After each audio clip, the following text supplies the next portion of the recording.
Hey there, want to spend less time pulling weeds? Check out Soil Shield by Modern Grower. It's the pre-cut landscape fabric solution to help you drastically reduce weed pressure. Just roll it out, staple it down, and plant. Then let it do the work for you. Say goodbye to endless weeding and hello to more free time. Plus, it's high quality, durable, and will last for years, saving you time and money in the long run. It's available in a variety of row and hole spacings to accommodate all the crops that vegetable farmers grow. Learn more about Soil Shield landscape fabric at shop.moderngrower.co or using the link below. What do you use to guide your planning next year? So you have a lot of crops. You're obviously going to cut the ones that you know, hey, some stuff just didn't perform. You have those intuitive sense of things that failed or things you want to scale back. You have the low dollar items. But if you look at, say, your top sellers, we'll just use lettuce. Maybe it's in the top. It's got to be the way you're talking. Yeah, it's number. And then you say, all right, this year we grew X.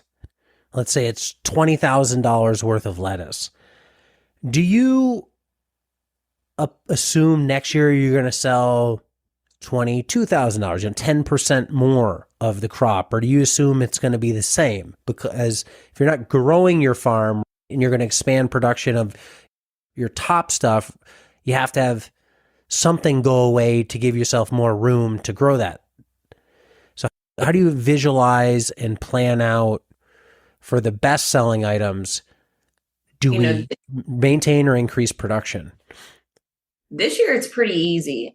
Strawberries get the axe. They're very labor intensive. They take up too much space, and we're going to gain 6-7 beds out of the space that they're in. So now we've actually been talking about this.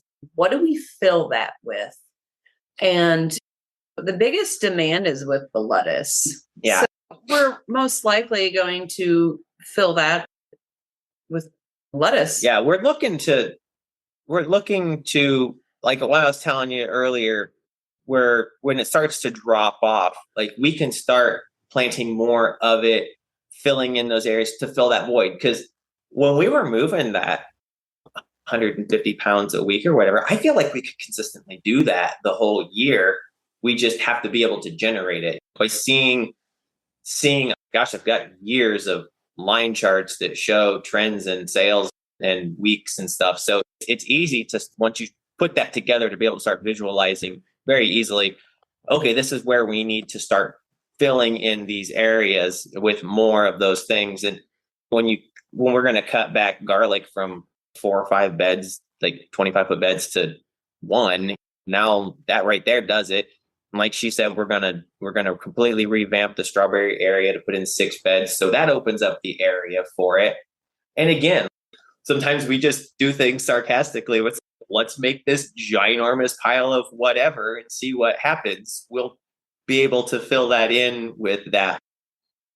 We have growth demand in beets. We have growth demand in carrots. We have growth demand in lettuce, kale, collards. So we see areas where every single week we're selling out of something that we know if we just expand that, we don't entirely know how much, but we're going to pick an amount and expand it by that and see where it takes us.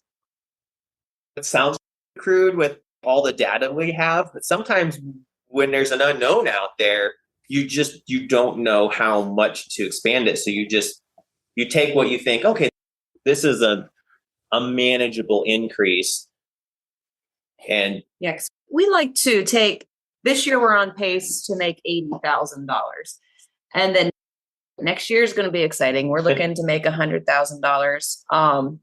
So we're going to take that space that we've created for ourselves out there and take our top crops. And then we're going to be like, how can we make up that extra $20,000?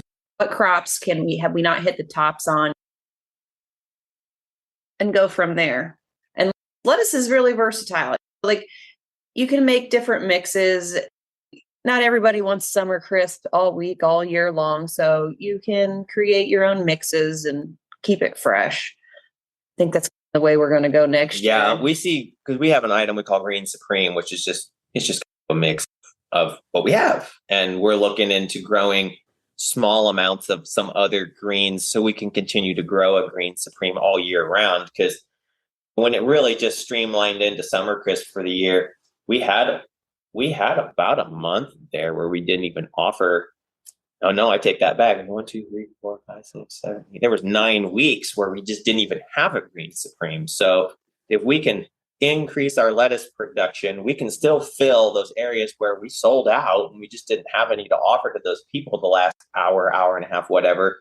Plus be able to bring back that second product that we have that people also still want to buy because they like that diversity and that mix.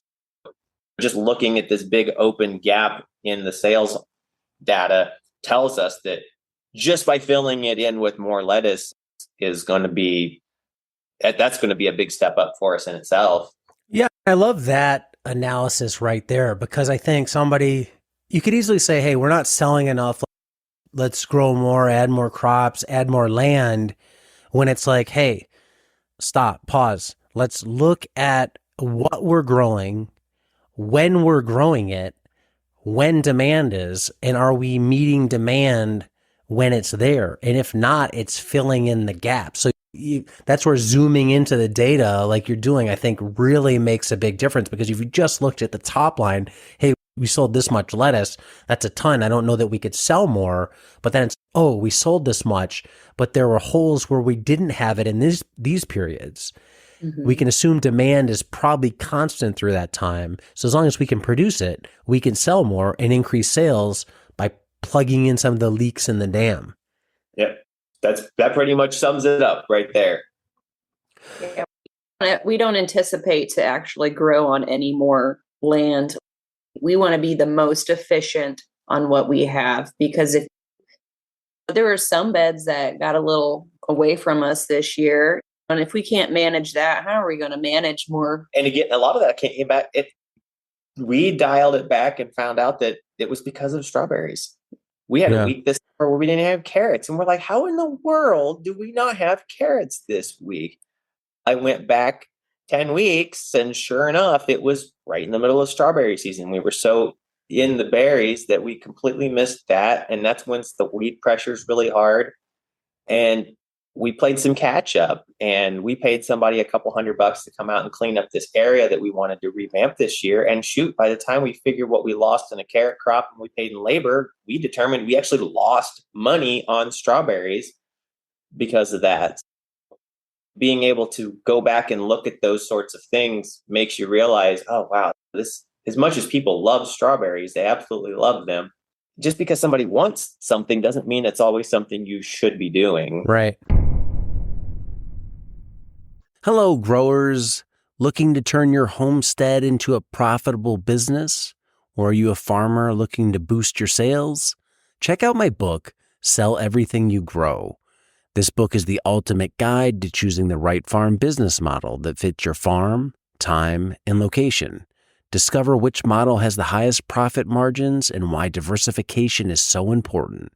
Whether you're selling apples, vegetables, or microgreens, Sell Everything You Grow will help you find your first market or expand into new ones. Get Sell Everything You Grow on Amazon and start selling more today.